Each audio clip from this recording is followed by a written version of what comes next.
નમસ્કાર મંતવ્ય મધ્યાહનમાં આપનું સ્વાગત છે। આપની સાથે હું છું મિત્તલ। મહત્વના સમાચાર પર જો નજર કરીએ તો સુરતમાં અસામાજિક તત્વોનો આતંક સામે આવ્યો છે। મહત્વનું છે કે જાહેર માર્ગ પર અસામાજિક તત્વોનો આતંક સામે આવ્યો, જેમાં 4 યુવક દ્વારા એક યુવક પર સાપ કરડવાનો પ્રયાસ પણ કરવામાં આવ્યો છે। તો સુરતમાં અસામાજિક તત્વોનો આતંક દિવસે ને દિવસે વધી રહ્યો છે, ત્યારે વિડીયો પણ હાલ વાયરલ થયો છે। મહત્વનું છે કે વિડીયોમાં જોઈ શકાય છે કે નિક એડેદરા નામનો એક યુવક કે જેના હાથમાં સાપ છે અને તેના પર અગાઉ પણ ફરિયાદ નોંધાઈ ચૂકી છે। ત્યારે અગાઉ મારામારીના કેસમાં તેના પર ફરિયાદ નોંધાઈ ચૂકી છે અને ફરીવાર જેવો એક કિસ્સો સામે આવ્યો, જેમાં 4 યુવક એક યુવક પર સાપ કરડવાનો પ્રયાસ કરી રહ્યા છે। ત્યારે જાહેર માર્ગ પર સુરતમાં અસામાજિક તત્વોનો આતંક સામે આવ્યો। જાહેરમાં આવી હરકત કરવી કેટલી યોગ્ય, આ સાથે અનેક સવાલો પણ થઈ રહ્યા છે। અગાઉ મારામારીના કેસમાં પણ ફરિયાદ નોંધાઈ ચૂકી છે। ત્યારે સુરતમાં અસામાજિક તત્વોનો આતંક દિવસે ને દિવસે વધી રહ્યો છે। આજ મુદ્દે સંવાદદાતા સંજય મહંત જોડાઈ ગયા છે। સંજય, જણાવશો, સુરતમાં દિવસે ને દિવસે અસામાજિક તત્વોનો આતંક?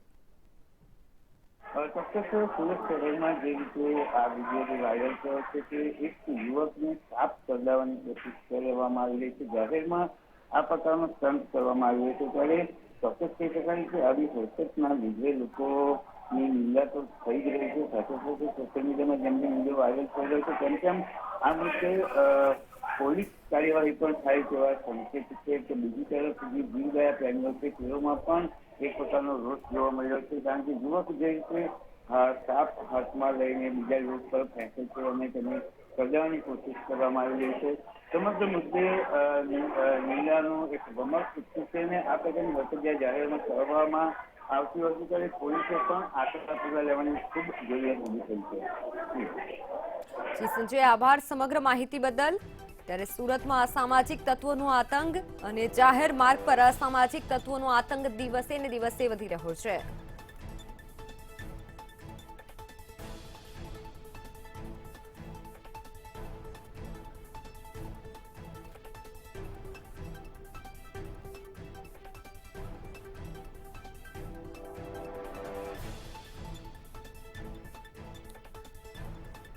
મહત્વના સમાચારની જો વાત કરવામાં આવે તો જેતપુર ગ્રામ્ય વિસ્તાર બાદ હવે જેતપુરમાં સિંહોએ દામા નાખ્યા છે। મહત્વનું છે કે જેતપુરમાં સિંહ દેખાતા નજરે પડ્યા હતા। જેથુડી હનુમાન વિસ્તારમાં સિંહના આટાફેરાના દ્રશ્યો સામે આવ્યા છે। ત્યારે સીમ વિસ્તારની વાડીમાં બળદનું પણ સિંહે મારણ કર્યું છે। આ સાથે સિંહના આટાફેરાથી હવે ખેડૂતોમાં પણ ભયનો માહોલ સર્જાયો છે। મહત્વનું છે કે જેથુડી સીમ વિસ્તારમાં સિંહ દેખાયા હતા અને આ સાથે જ જેથુડી હનુમાન વિસ્તારમાં સિંહના આટાફેરા મારતા નજરે પડ્યા હતા। મહત્વનું છે કે સિંહના આટાફેરાથી હવે ખેડૂતોમાં પણ ભયનો માહોલ સર્જાયો છે। ત્યારે ખેતીની સિઝન છે ત્યારે ખેડૂતોમાં પણ ભયનો માહોલ દેખાઈ રહ્યો છે। જેતપુર ગ્રામ્ય વિસ્તાર બાદ હવે જેતપુરમાં પણ સિંહના ધામા। જેતપુર વિસ્તારમાં સિંહ નજરે પડ્યા હતા તો જેથુડી હનુમાન વિસ્તારમાં સિંહ આટાફેરા મારતા જોવા મળ્યા હતા।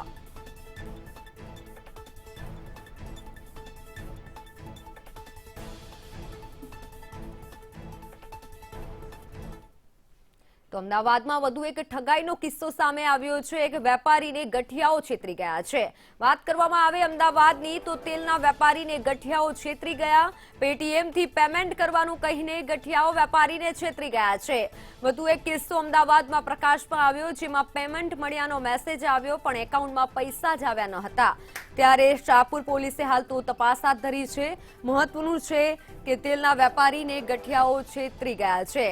તો પેટીએમથી પેમેન્ટ કરવાનું કહી અને વેપારીની સાથે છેતરપિંડી થઈ છે।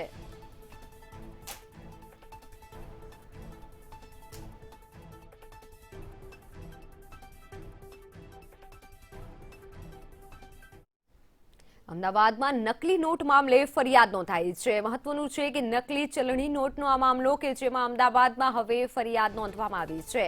નકલી નોટો મામલે એસઓજીમાં ફરિયાદ નોંધાઈ છે। નકલી નોટો બનાવી અર્થતંત્રને નુકસાનનું કાવતરું ઘડવામાં આવ્યું હતું, ત્યારે હાલ તો એસઓજીએ આ મુદ્દે ફરિયાદ નોંધી લીધી છે। મહત્વનું છે કે અલગ અલગ બેંકોમાંથી 1562 નકલી નોટો મળી આવી છે, જેમાં 100, 50, 20 અને 10ના દરની કુલ 691 નોટો મળી આવી છે। સાથે 1562 નોટોની કુલ 5,61,810 નોટો પણ મળી આવી છે।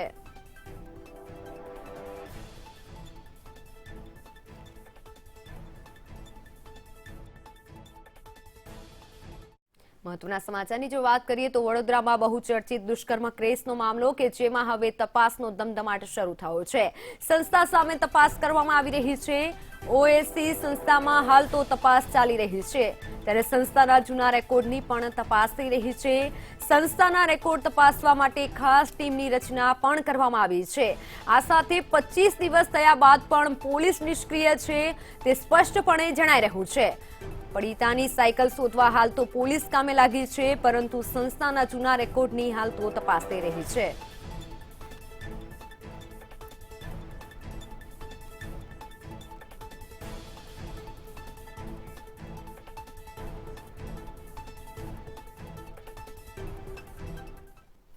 તો સમાચાર આવી રહ્યા છે સુરતથી। સુરતમાં યુવતીનું શંકાસ્પદ મોત કે જેનો મામલો હવે પ્રકાશમાં આવ્યો છે। આ સાથે તપાસ પણ થઈ રહી છે। પીએમ રિપોર્ટમાં કોઈ જ બાબતની સ્પષ્ટતા કરવામાં નથી આવી। સુરતના ખટોદરા યુવતીનું શંકાસ્પદ મોત કે જેમાં હવે પીએમ રિપોર્ટ આવી ગયો છે। આ સમગ્ર કેસની તપાસ સુરત ક્રાઇમ બ્રાન્ચને સોંપવામાં આવી છે। મહત્વનું છે કે યુવતી સાથે કેફેમાં એક યુવક પણ હાજર હતો, ત્યારે પરિવાર દ્વારા આક્ષેપના આધારે તપાસ બદલવામાં આવી છે। આ સાથે પીએમ રિપોર્ટ પણ કરવામાં આવ્યો છે, પરંતુ પીએમ રિપોર્ટમાં કોઈ જ બાબતની સ્પષ્ટતા થઈ શકી નથી, ત્યારે સમગ્ર કેસની તપાસ હવે સુરત ક્રાઇમ બ્રાન્ચને સોંપાઈ છે।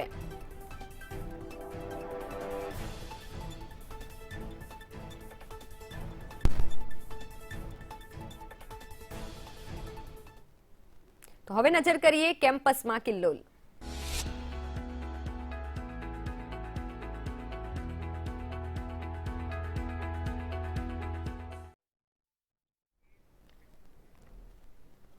તો સુરતમાં શાળા ખુલતા જ વિદ્યાર્થીઓમાં ખુશીનો માહોલ છવાયો છે। મહત્વનું છે કે શાળા એકવાર ફરી ખુલી ગઈ છે, ત્યારે વિદ્યાર્થીઓ આનંદમાં જણાઈ રહ્યા છે। આ સાથે જો વાત કરવામાં આવે તો શાળાઓમાં વિદ્યાર્થીઓની પૂરતી હાજરી પણ જણાઈ, ત્યારે સુરતની શાળાઓ ખુલતા જ વિદ્યાર્થીઓ આનંદમાં આવી ગયા છે। કોવિડ-19ની ગાઈડલાઈન સાથે શાળાઓ હવે ખુલી છે, ત્યારે પૂરતી તકેદારી રાખવી પણ એટલી જ યોગ્ય છે। આ સાથે વર્ગખંડમાં પણ માસ્ક ફરજિયાત કરાયું છે, પરંતુ શાળાઓ ખુલતા વિદ્યાર્થીઓમાં ખુશીનો માહોલ જણાયો છે, કારણ કે લાંબા સમય બાદ લોકો, ખાસ કરીને વિદ્યાર્થીઓ હવે સ્કૂલે જઈ રહ્યા છે, ત્યારે વિદ્યાર્થીઓમાં ખુશીનો માહોલ છવાયો છે। શાળાઓમાં વિદ્યાર્થીઓની પૂરતી હાજરી જણાઈ। કોવિડ-19ની ગાઈડલાઈન સાથે શાળાઓ ખુલી ગઈ છે। વર્ગખંડમાં પણ માસ્ક ફરજિયાત કરાવી દેવામાં આવ્યું છે। મહત્વનું છે કે શાળાઓ ખુલતા જ વિદ્યાર્થીઓ હવે શાળાઓએ જઈ રહ્યા છે, ત્યારે વિદ્યાર્થીઓમાં પણ અનેકો માહોલ જોવા મળી રહ્યો છે। આજ મુદ્દે સંવાદદાતા સુરતથી જોડાઈ ગયા છે સંજય મહંત। સુરતથી સંજય, જણાવશો કે વિદ્યાર્થીઓમાં ખુશી, કારણ કે વિદ્યાર્થીઓ હવે લાંબા સમય બાદ શાળાએ જઈ રહ્યા છે।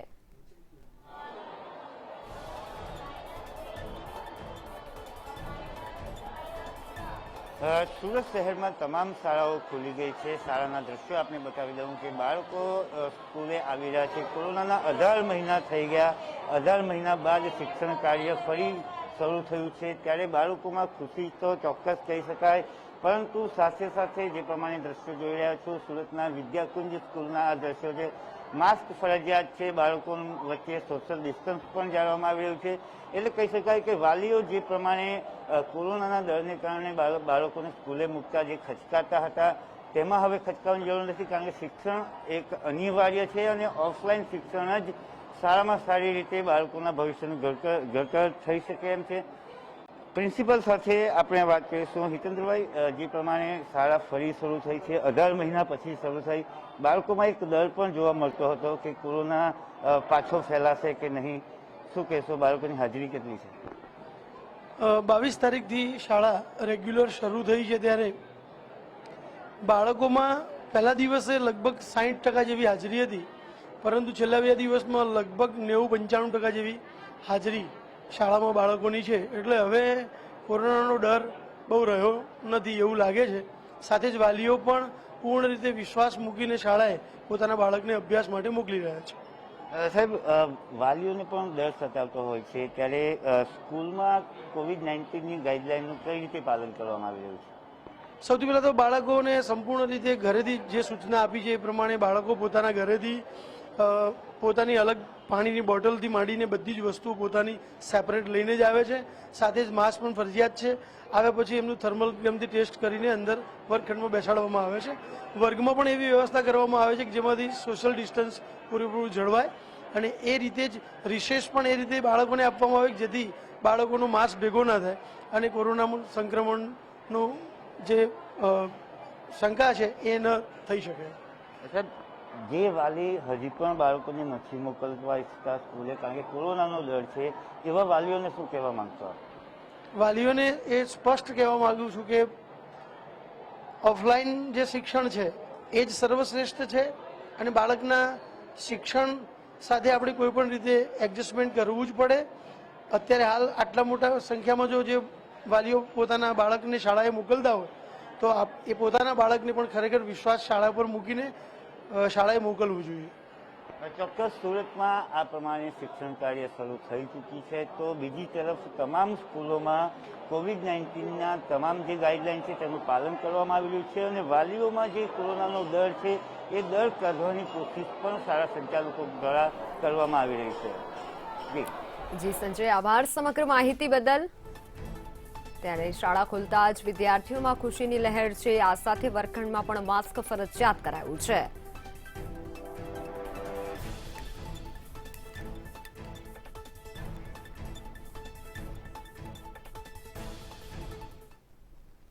પંચમહાલના ગોધરામાં ગેરકાયદેસર ધર્માંતરણના આક્ષેપનો મામલો સામે આવ્યો છે, જેમાં તપાસ હાલ ચાલી રહી છે. ત્યારે પુરાવાવના હિન્દુ પરિવારને ધર્માંતરણ કરવામાં આવ્યું હોવાનો આક્ષેપ કરાયો છે. આ મામલે નડિયાદથી ગોધરા આવેલ લોકોના નિવેદન લેવામાં આવ્યા છે અને 16 જેટલા લોકોના નિવેદન લેવાની કામગીરી શરૂ કરાઈ છે. તો ઘટના સ્થળે પહોંચી ઘટનાના પગલે રાત્રિ દરમિયાન ઉત્તેજના સાબર માહોલ સર્જાયો હતો. આ સાથે બળજબરીથી ધર્માંતરણ સામે તંત્ર નિષ્ક્રિય કેમ છે તેવા અનેક સવાલો ઉઠી રહ્યા છે.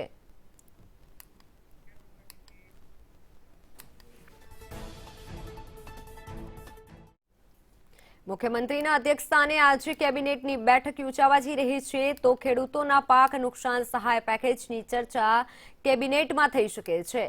શાળા શરૂ કર્યા બાદની સ્થિતિ અંગે પણ સમીક્ષા થઈ શકે છે, જ્યારે વાઇબ્રન્ટ ગુજરાત 2022ની તૈયારીની સમીક્ષા થઈ શકે છે.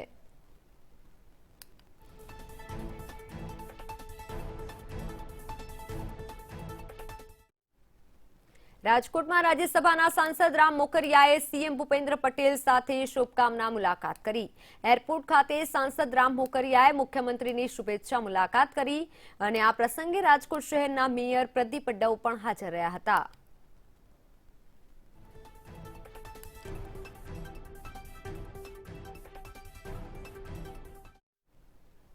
પાટણના સિદ્ધપુરમાં માતૃવંદના મહોત્સવ યોજાયો, જ્યારે કાર્યક્રમમાં ગૃહ રાજ્યમંત્રી રમૂજી મૂડમાં જોવા મળ્યા. તેમના આ રમૂજી અવતારે લોકોને પેટ પકડીને હસાવ્યા. હર્ષસંઘવીએ વિશ્વ પ્રસિદ્ધ પાટણના પટોળા અને રાણકી વાવને યાદ કરી રમૂજી અંદાજમાં કહ્યું કે પાટણ આવીએ એટલે પટોળા લીધા વગર પોતાના જિલ્લામાં પાછું ન જઈ શકીએ અને એટલે જ હું પણ છુપાઈને આવ્યો છું, કેમ કે જો મારા પત્નીને ખબર પડી જાય તો તેમના માટે પટોળું લઈ જવું પડે.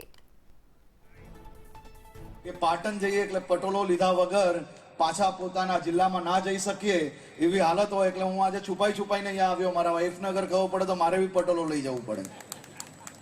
એટલે કે પાટણ જઈએ એટલે પટોળો લીધા વગર પાછા પોતાના જિલ્લામાં ના જઈ શકીએ એવી હાલત હોય એટલે હું આજે છુપાઈને અહીંયા આવ્યો. મારા વાઈફને અગર ખબર પડે તો મારે બી પટોળો લઈ જવું પડે. એટલે રાજકોટ શહેરમાં સ્માર્ટ પાર્કિંગ વ્યવસ્થા કરવામાં આવી. શહેરના 25 સ્થળો પર સ્માર્ટ પાર્કિંગ બનશે, તો સ્માર્ટ સિટી અંતર્ગત પાર્કિંગની વ્યવસ્થા કરાશે, જે અંતર્ગત લોકો વાહનો પાર્ક કરવા ઓનલાઈન બુકિંગ કરી શકશે. મહત્વનું છે કે ટ્રાફિક સમસ્યાના નિરાકરણ માટે નવીન પ્રયાસ હાથ ધરાયો છે. તો પ્રથમ સ્માર્ટ પાર્કિંગ શહેરના ઢેબર રોડ અને નાગરિક બેંક પાસે બનાવવામાં આવ્યું છે. છેલ્લા ઘણા સમયથી રાજકોટમાં પાર્કિંગની સમસ્યા ખૂબ જ વધી રહી છે અને સાથે જો વાત કરીએ તો રાજકોટમાં ટ્રાફિકની સમસ્યા પણ વધી રહી છે. તેને જ નિરાકરણ કરવા માટે, તેનું એક કહી શકાય કે હલ ગોતવા માટે રાજકોટ મનપાએ એક નવો પ્રયાસ કર્યો છે. સીધા જ આપણે દ્રશ્ય દેખાડીશ રાજકોટના ઢેબર રોડ ઉપરના, કે જ્યાં જે પાર્કિંગ વ્યવસ્થા, ઓનલાઈન ટ્રાફિક વ્યવસ્થા ક્યાંક ને ક્યાંક આજે દૂર કરવા માટે એક આખું નવીનતમ મશીન મૂકવામાં આવ્યા છે કે જેના કારણે લોકો અહીં આવીને પાર્કિંગ કરી શકશે. આ પાર્કિંગ કઈ જગ્યાથી થશે, આ તમામ જે વિગતો છે તે ક્યાંક ને ક્યાંક અહીં રાખવામાં આવશે. સ્પષ્ટપણે છેલ્લા ઘણા સમયથી પાર્કિંગને લઈને અનેક સમસ્યાઓ લોકો સામનો કરતા હતા અને તેને જ લઈને હાલ આ જે વ્યવસ્થા છે તે ગોઠવવામાં આવી છે. કહી શકાય કે રાજકોટમાં હજુ પણ કેટલાક લોકો છે તેમને આ વ્યવસ્થા ઉપર સટીક વિશ્વાસ નથી. રાજકોટની વાત કરીએ તો રાજકોટના 25 અલગ અલગ સ્થળો ઉપર આ પ્રકારના જે સ્માર્ટ પાર્કિંગ વ્યવસ્થા છે તે ઉપલબ્ધ કરવામાં આવશે. રાજકોટ મનપાના જે કમિશનર છે તેઓએ સ્પષ્ટપણે એક સૂચના આપી દીધી છે કે વહેલી તકે આ જે કામગીરી છે જે અલગ અલગ 25 સ્થળો ઉપર જે આઈડેન્ટિફાઈ કરીને આ પ્રકારના મશીન મૂકીને ત્યાં પાર્કિંગ વ્યવસ્થા ગોઠવવામાં આવે જેથી કરીને જે ટ્રાફિકનું જે સમસ્યા છે તેનું સટીક નિરાકરણ આવી શકે. કેમેરા પર્સન રવિ ચાવડા સાથે ધ્રુવ કુંડેલ, રાજકોટ. જામનગરના યુવાનનું બ્રેઇન ડેડ થતા તેના હૃદયનું દાન કરાશે. યુવાનના 5 અંગોનું દાન કરવામાં આવશે. હૃદયનું દાન એક વ્યક્તિને જીવનદાન આપશે. ગ્રીન કોરિડોર સાથે હૃદય અમદાવાદમાં લાવવામાં આવશે અને સિમ્સ હોસ્પિટલમાં હાર્ટ ટ્રાન્સપ્લાન્ટ કરાશે. સાથે જ અન્ય દર્દીઓને 2 કિડની દાન કરાશે તેમજ આઈ બેંકમાં આંખોનું દાન કરવામાં આવશે.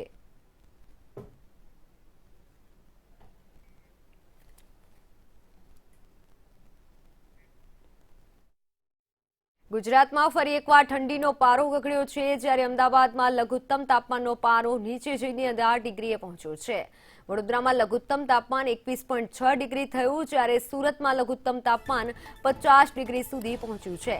જ્યારે રંગીલા રાજકોટમાં તાપમાનનો પારો 20 ડિગ્રી થયો છે તો નલિયામાં 11.6 ડિગ્રી સાથે સૌથી ઠંડુગાર બન્યું છે. રાજ્યમાં ઠંડીનું પ્રમાણ વધતા લોકો સ્વસ્થપ્રદ પણ બન્યા છે.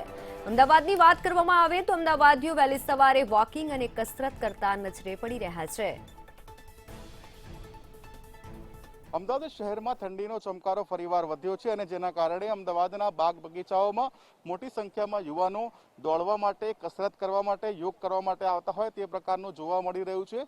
મહત્વનું છે કે આગામી દિવસોમાં પોલીસ ખાતાની પરીક્ષાઓ પણ આવી રહી છે. LRD અને PSIની પરીક્ષાઓ માટે અનેક ઉમેદવારો જ્યારે તૈયારીઓ કરતા હોય ત્યારે તેમના માટે પણ દોડવું ખૂબ જ જરૂરી છે, કારણ કે તેઓને 5 કિલોમીટરનો જે દોડ છે તે ટૂંક જ સમયગાળામાં પૂરો કરવાનો હોય છે. ત્યારે અમદાવાદના બાગ બગીચાઓમાં વહેલી સવારે 5 વાગ્યાથી અનેક યુવાનો દોડવા માટે અને વોક કરવા માટે આવતા હોય છે. ઠંડીની સિઝનમાં અમદાવાદ શહેરમાં અલગ અલગ બગીચાઓમાં જે પ્રકારે યુવાનોની ભીડ જોવા મળે છે, જેથી કરીને શહેરમાં ઠંડીની સિઝન હાલમાં શરૂ થઈ હોય તેના કારણે તમામ જે અમદાવાદીઓ છે તે ઠંડીની ઋતુનો પૂરેપૂરો લાભ લઈ રહ્યા છે. કેમેરા પર્સન નીતિન બગલા સાથે ભાવેશ રાજપૂત, મંતવ્ય ન્યૂઝ, અમદાવાદ. ઉપલેટાના સાજડિયાળી ગામમાં દીપડાનો વિડીયો વાયરલ થયો. ખેતરમાં દીપડો આંટાફેરા મારતો હોવાનો વિડીયો વાયરલ થતા ખેડૂતોમાં ભયનો માહોલ સર્જાયો છે. મહત્વનું છે કે હાલ ખેડૂતો પાકની વાવણી કરી રહ્યા છે તેવા સમયે દીપડો ખેતરમાં આવતા હોવાના સમાચારથી ફફડાટ ફેલાયો છે અને ખેડૂતો દીપડાને ઝડપી પાડવા માંગ કરી રહ્યા છે.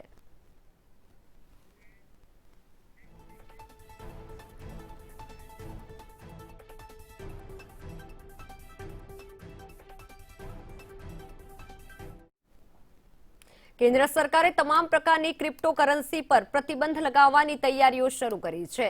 29મી નવેમ્બરથી શરૂ થઈ રહેલા સંસદના શિયાળુ સત્રમાં આ અંગે બિલ લાવવામાં આવશે. ત્યારે જોઈએ આ વિશેષ અહેવાલ.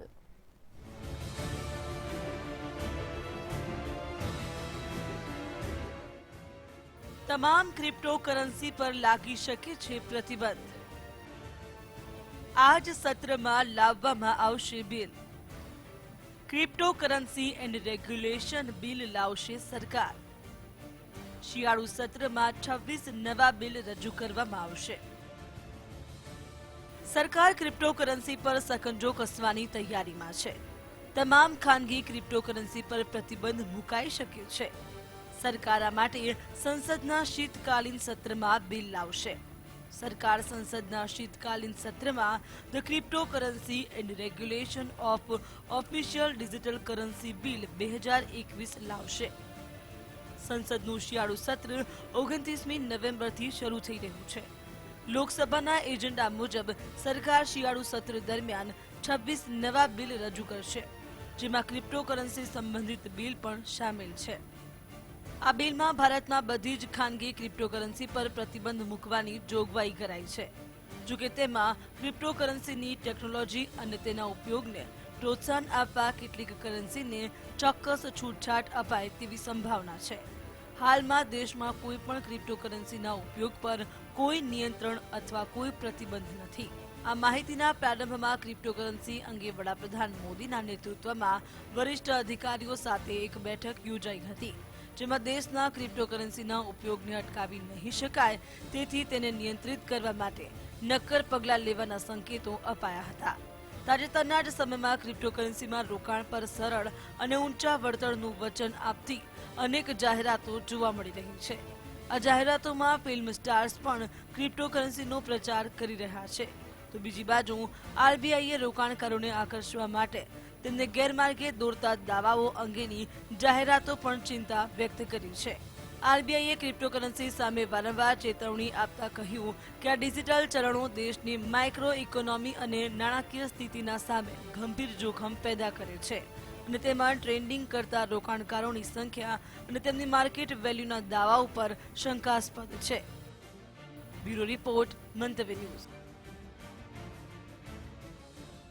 મહત્વના સમાચારની જો વાત કરીએ તો કોંગ્રેસના પૂર્વ અધ્યક્ષ રાહુલ ગાંધીનું ટ્વીટ સામે આવ્યું છે અને ટ્વીટ કરી રાહુલ ગાંધીએ સરકાર પર પ્રહારો કર્યા છે. કોરોનાને લઈને સરકારને ઘેરવાનો રાહુલ ગાંધીએ પ્રયાસ કર્યો. મહત્વનું છે કે ગુજરાત મોડલની ખૂબ જ ચર્ચા થઈ છે તેવું રાહુલ ગાંધીએ જણાવ્યું છે. આ સાથે કોરોનામાં લોકોને ઓક્સિજન બેડ નથી મળ્યા અને મૃતકોના પરિવારજનોને વળતર પણ સરકારે નથી આપ્યું તેવું રાહુલ ગાંધીએ ટ્વીટ કરી અને દાવો કર્યો છે. સરકારી ચોપડે 10,000 કોરોનાથી મોત થયા છે, જ્યારે હકીકતમાં કોરોનાથી 3 લાખ મોત થયા છે તેવું રાહુલ ગાંધીએ ટ્વીટ કરી અને સરકાર પર પ્રહાર કર્યા છે. મહત્વનું છે કે કોરોનાને લઈને કોંગ્રેસ પૂર્વ અધ્યક્ષ રાહુલ ગાંધીએ ટ્વીટ કર્યું. આ સાથે ટ્વીટમાં રાહુલ ગાંધીએ સરકાર પર પ્રહાર કર્યા છે. गुजरात मॉडल की बहुत चर्चा होती है. हमने जिन परिवारों से बात की, सबने ये कहा कि कोविड के समय ना उनको हॉस्पिटल बेड मिला, ना उनको ऑक्सीजन मिला, ना उनको वेंटिलेटर मिला. પહેલા તો નંબર લેબની જ નહીં કે એમાં 4 દિવસે લેબનો રિપોર્ટ આવ્યો ત્યારે આ વધારે તકલીફ થઈ ગઈ. જો બીજે દિવસે કે 24 કલાકમાં એ રિપોર્ટ આવ્યો હોય તો તાત્કાલિક સારવારમાં લેબની જ સુવિધા નહીં પેલી. अहमदाबाद जो मेगा सिटी है, यहाँ पे इतना ज़्यादा डेवलपमेंट के बारे में कहा जाता है कि सबसे ज़्यादा डेवलपमेंट यहीं पर है और हम लोगों को यहाँ अहमदाबाद में हॉस्पिटल नहीं मिला कि हमको आनंद जाना पड़ा था. અમદાવાદ કે જો હિંમતનગર કે જો કોઈ જગ્યાએ ટ્રીટમેન્ટ ના મળી. ગાડીમાં સાહેબની સેવા કરી મારા છોકરાની, પણ સાહેબ કોઈને સપોર્ટ ના આલ્યો સાહેબ. ત્યારે કોંગ્રેસ પૂર્વ અધ્યક્ષ રાહુલ ગાંધીનું ટ્વીટ પણ સામે આવ્યું છે. મહત્વનું છે કે આ સાથે તેઓએ વિડીયો પણ અપલોડ કર્યો છે. કોરોનાને લઈને રાહુલ ગાંધીએ સરકારને ઘેરવાનો પ્રયાસ કર્યો. ત્યારે આ જ મુદ્દે સંવાદદાતા રીમા દોશી જોડાઈ ગયા છે. રીમા, આ સાથે રાહુલ ગાંધીએ ટ્વીટ કર્યું અને વિડીયો પણ અપલોડ કર્યો છે. સરકારને ઘેરવાનો રાહુલ ગાંધીએ પ્રયાસ કર્યો. જી, ખાસ તો જો વાત કરવામાં આવે જે રીતે હાલ પરિસ્થિતિ છે, રાહુલ ગાંધીએ ખુદ ગુજરાતને લઈને ટ્વીટ કર્યું છે અને જે વિડીયો મૂક્યો છે તેમાં જોતા એ બાબત સ્પષ્ટ છે. રાહુલ ગાંધીએ જે રીતે સરકાર પર આક્ષેપ કર્યા છે, ગુજરાત કોંગ્રેસ પણ છેલ્લા ઘણા સમયથી અભિયાન ચલાવી રહ્યું છે કે મૃતકોના પરિવારને સહાય મળે જે નથી મળી રહી. તેટલા જ માટે રાહુલ ગાંધીએ સરકાર પર પ્રહાર કરતા કહ્યું છે કે સરકાર પાસે 8,500 કરોડના વિમાનમાં ફરવાના પૈસા છે, પરંતુ મૃતકોના પરિવારને આપવાના 4 લાખ રૂપિયા પણ નથી. અને સાથે જ ગુજરાતમાં જે રીતે કોરોનામાં લોકોના મોત થયા તેને લઈને પણ સરકારને ઘેરવાના પ્રયાસ કરતા કહ્યું કે સરકારી ચોપડે તો માત્ર 10,000ના જ મોત થયા છે, પરંતુ કોંગ્રેસે જે રીતે ઘરે ઘરે જઈને જે અભિયાન ચલાવ્યું તેમાં 3 લાખથી વધુ લોકોએ તેમના સ્વજનો ગુમાવ્યા હોવાની વાત રજૂ કરી છે. એટલે સરકારી આંકડા જે ગુજરાતમાં દર્શાવવામાં આવ્યા તેના ઉપર પણ મોટા સવાલો ઉભા કર્યા છે. જી રીમા, આભાર સમગ્ર માહિતી બદલ.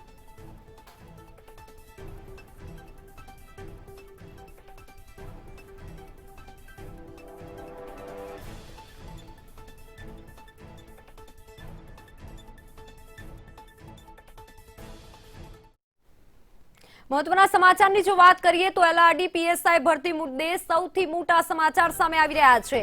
મહત્વનું છે કે 3 ડિસેમ્બરથી શરૂ થનારી પરીક્ષા હવે જાન્યુઆરી સુધી ચાલશે. LRD PSI મુદ્દે સૌથી મોટા સમાચાર. શારીરિક કસોટી માટે કોલ લેટર પ્રક્રિયા હવે હાથ ધરાશે, જ્યારે કોલ લેટર 26 નવેમ્બરથી ડાઉનલોડ કરી શકાશે. 9,32,000 ઉમેદવારો આ પરીક્ષા આપશે, જ્યારે 3 ડિસેમ્બરથી શરૂ થનારી પરીક્ષા હવે જાન્યુઆરી સુધી ચાલશે. આજ મુદ્દે સંવાદદાતા સોનલ જોડાઈ ગયા છે. સોનલ, સૌથી મોટા સમાચાર LRD અને PSI ના ઉમેદવારો માટે.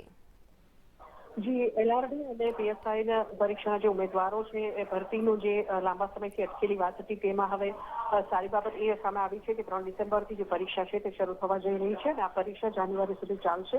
શારીરિક કસોટી માટેની જો વાત કરીએ તો તેના માટે કોલ લેટરની પ્રક્રિયા રાખવામાં આવી છે અને કોલ લેટર 26 નવેમ્બરથી ડાઉનલોડ કરી શકાશે વેબસાઇટ પરથી અને સાથે જ 9,32,000 જેટલા જે ઉમેદવારો છે તે આ પરીક્ષામાં ભાગ લેવા માટે જઈ રહ્યા છે.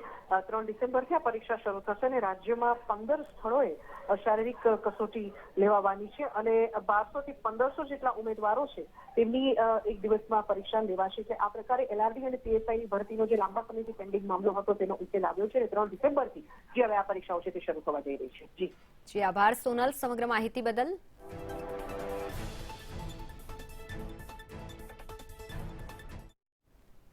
તો મંતવ્ય મધ્યાહનમાં હાલ બસ આટલું જ. વધુ સમાચાર અને અપડેટ જાણવા માટે આપ અમારી વેબસાઇટ મંતવ્યન્યૂઝ.com પર જઈ શકો છો. નમસ્કાર.